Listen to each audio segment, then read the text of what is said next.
রাস্তা দেয় না।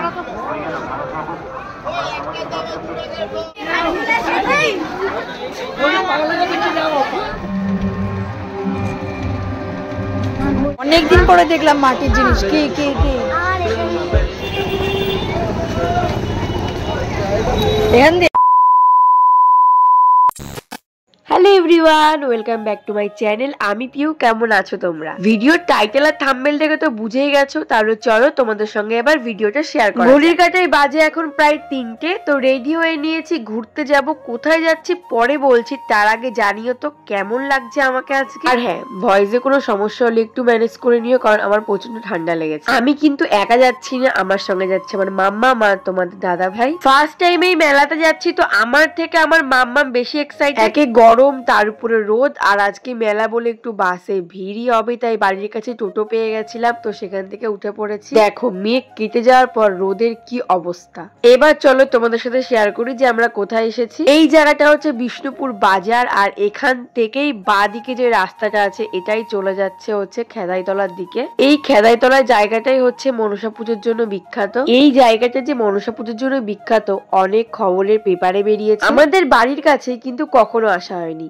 কারণটা বলি, তোমরা হয়তো ভিডিওতে দেখবে যে রাস্তাটা পাকা, কিন্তু এই রাস্তাটা এমন পাকা ছিল না। আগে ছিল কাঁচা রাস্তা, যার জন্য বৃষ্টির কারণে পুরো কাদা হয়ে যেত আর ভিতরের দিকে যাওয়া যেত না। তবুও মানুষজন যেত, কারণ এটা অনেক জাগ্রত। অনেক দূর দূর থেকে মানুষ আসে। আগে জানো তো এই মন্দিরটা কিন্তু এমন ছিল না, রিসেন্ট পাকা করছে। আরেকটা জিনিস তোমাদের সঙ্গে শেয়ার করতে পারলাম না, সেটা হচ্ছে জানো তো আগে অনেক সাপুরিরা আসতো, সাপ নিয়ে খেলা দেখাতো, কিন্তু সেটা এখন বন্ধ করে দিয়েছে। তবে আমি কিন্তু খুব খুশি, আমার এত বছর বয়সে আমি এই প্রথম এখানে আসলাম। তবে আমি পুজো দিইনি, যেহেতু অনেকটাই বেলা করে গেছি। তখনও পুজো হচ্ছিল, কিন্তু আমার সেরকম টেন্ডেন্সি ছিল না, তাই আর পুজো দেওয়া হয়নি। এই ওঠার মুখেই ডান হাতে একটা গাছ আছে, যেখানে অনেকে ঢিল বেঁধে মানত করছিল। দেখো মায়ের কাছে এসেছি, দর্শন করবো না এটা হতে পারে, নাই ভাই পুজো দিলাম। তো এখানে সবাই লাইন দিয়ে দাঁড়িয়ে পুজো দিচ্ছিল, আর আমরা সাইড দিয়ে গিয়ে মাকে দর্শন করে আসি। আর এটাই হচ্ছে সেই মনসা মা, খুব জাগ্রত।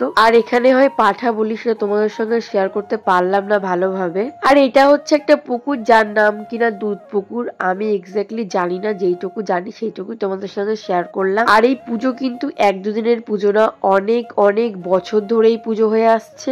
এই খেদাইতলা নামটা হওয়ার কারণ আমি যেইটুকু জানি সেটা হচ্ছে একটা সাপ নাকি একজনকে তাড়িয়ে নিয়ে এসে এই জায়গাটায় রেখেছিল, আর বলেছিল যে আমাকে পুজো করতে। তো সেই থেকে ওখানে পুজো হয়, আর জায়গাটার নাম নাকি এটা হয়ে যায়। এবার সত্যি কথা বলতে আমি জানি না ঘটনা কি এটাই নাকি অন্য কিছু। আমি যেইটুকু জানি সেইটুকুই তোমাদের সঙ্গে শেয়ার করলাম। এবার ওখান থেকে বেরিয়ে কিছু খাওয়া দাওয়া করে টুকটাক করে অনেক জিনিসপত্রই কিনেছি। আর বিষ্ণুপুর বাজার থেকে কিন্তু এই মন্দিরটা অনেক ভিতরে, হেঁটে আসলে মেলা দেখতে দেখতে মনেই হবে না তুমি কতটা রাস্তা পার করে ফেলেছো। বিষ্ণুপুর বাজারের থেকে যে দোকানগুলো শুরু হয় একদম মন্দির পর্যন্ত, রাস্তার 2 ধারে এমন করেই দোকান বসে। এই যে মাটির পুতুলগুলো দেখতে পাচ্ছ, বিগত অনেক বছর পরে আমি এগুলোকে আজকে দেখলাম। টুকটাক অনেক জিনিসই কিনেছি, তোমাদের সঙ্গে বাড়ি গিয়ে আমি শেয়ার করব। আর এখানে মাম্মামের একটু মকটেল খেতে ইচ্ছা হয়েছিল, তাই মকটেল খেয়ে নিল। আর মেলার ভিতরে খুব বাজে একটা জিনিস হয়, আমরা যেখানে লুচি খেয়েছি সেই লুচির তরকারির মধ্যে ছিল পোকা, তার জন্য আমরা মেলার থেকে আর কিছুই নিইনি। একদম বিষ্ণুপুর বাজারে এসে আমরা জিলাপি নিয়েছিলাম, আর আমাদের ধরেছিল বৃষ্টি। একটু বৃষ্টি কমতেই আবার টোটো গাড়ি ধরে বাড়ি চলে আসি। তো আজকের মতো ব্লগটা এই পর্যন্ত। আর কি কি কিনেছি আমি তোমাদের সঙ্গে পরে শেয়ার করবো। তো চলো, সবাই ভালো থেকো, সুস্থ থেকো, টাটা।